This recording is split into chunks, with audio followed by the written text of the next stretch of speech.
Medical oncologist, हम सबको मालूम है कि कैंसर के अंदर बहुत सारी तरक्की हुई।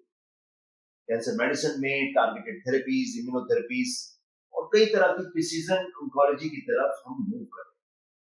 So doctor Gagan, welcome. And हम जानना चाहते हैं आज की रेडिएशन के अंदर क्या तरक्की हुई है। What is new in radiation oncology? Radiation oncology में जो सबसे बड़ी तरक्की हुई थी एक टाइम पे, वो ये हुई थी कि आप ट्रीटमेंट शुरू करने से पहले इमेज देख के ट्रीटमेंट स्टार्ट कर देते। बहुत अच्छी थी, उसे आईजीआरटी कहा गया। बट अब जो टेक्नोलॉजी है वो इतनी यूनिक है कि आप ट्रीटमेंट से पहले, ट्रीटमेंट के बाद भी नहीं, ट्रीटमेंट के दौरान भी इमेज देख सकते हैं। वो टेक्नोलॉजी हमें अवेलेबल है through MRI linac Elekta Unity, जिसके कंसोल पे हम बैठे हैं। This technology is ground breaking. क्यों? बिकॉज आप ट्रीटमेंट शुरू करने से पहले पेशेंट का एमआरआई करते हैं।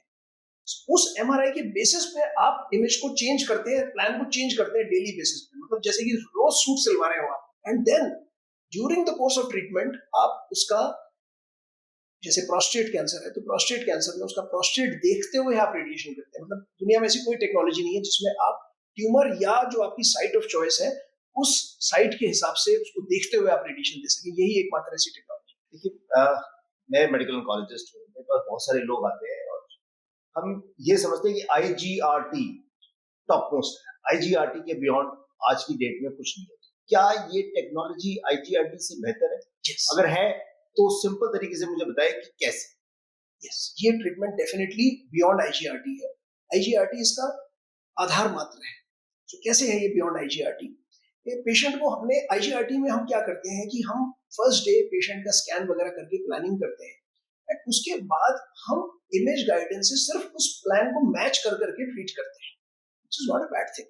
बट इस टेक्नोलॉजी में हम डेली बेसिस पे दोबारा से, समझिए, स्कैन करते हैं, दोबारा से प्लान करते हैं, दोबारा से उसका एमआरआई लेते हैं। जहां सिस्टम पे एमआरआई आता है पहले पेशेंट का, उसको दोबारा से उसकी प्लानिंग की जाती है। प्लानिंग का क्या मतलब है कि दोबारा से जिस प्रकार से ट्यूमर की पोजीशन है, ट्यूमर की शेप है, ट्यूमर छोटा है, ट्यूमर बड़ा है, टेढ़ा है, इधर है, उधर है, पहले सिर्फ मार्जिन लेना पड़ता था हमें कि भाई हमें पता तो था कि ट्यूमर मूव करता है, बट हम मार्जिन लेके उसको छोड़ देते थे, बिकॉज आप उसको डेली बेसिस पे चेंज तो नहीं कर सकते। अब इसे हम ऑनलाइन अडेप्टिव आईजीआरटी कहते हैं। ऑनलाइन अडेप्टिव आईजीआरटी जो हम कर रहे हैं, इसमें आप सिर्फ आईजीआरटी ही नहीं, आप आईजीआरटी के माध्यम से ऑनलाइन अडेप्टेशन कर रहे हैं, वो भी एमआरआई की quality. Not just that, online means daily उसी वक्त, रोज, उसी समय। जी बिल्कुल। अगर पेशेंट की 5 रेडिएशन है तो 5 की 5 रीप्लान होगी, 35 रेडिएशन है तो 35 की 35 रीप्लान होगी। क्या इसमें बहुत ज्यादा समय नहीं लग जाएगा? मतलब थोड़ा सा टाइम लगता है, काफी एक्सेप्टेबल है for the benefit that the patient gets. एक अगर हम आईजीआरटी में इतना समय लगता है और एमआर बेस्ड अडेप्टिव आरटी के अंदर ये टाइम लगता है, क्या टाइम डिफरेंस होगा? 15-20 मिनट आईजीआरटी के, 30-40 minute online adaptive IGRT using MR. उस समय इस पूरे ड्यूरेशन में पेशेंट मशीन में ही रहता है। अगर हम प्रोस्टेट की बात करें, प्रोस्टेट के पीछे रेक्टम होता है, प्रोस्टेट के आगे ब्लैडर। देखिए, रेक्टम और प्रोस्टेट और ब्लैडर बिल्कुल पास में सटे हुए ऑर्गन्स हैं, तो थोड़ी बहुत रेडिएशन को लगेगी तो आपको रेडिएशन प्रोक्टाइटिस हो जाएगा, जिसकी वजह से पॉटी में ब्लड आना, पॉटी में जलन होना, बार बार स्टूल आना। ब्लैडर में अगर होगा तो रेडिएशन सिस्टाइटिस होना। कुछ लोगों को तो पूरा ट्रीटमेंट पैराडाइम बन जाता है।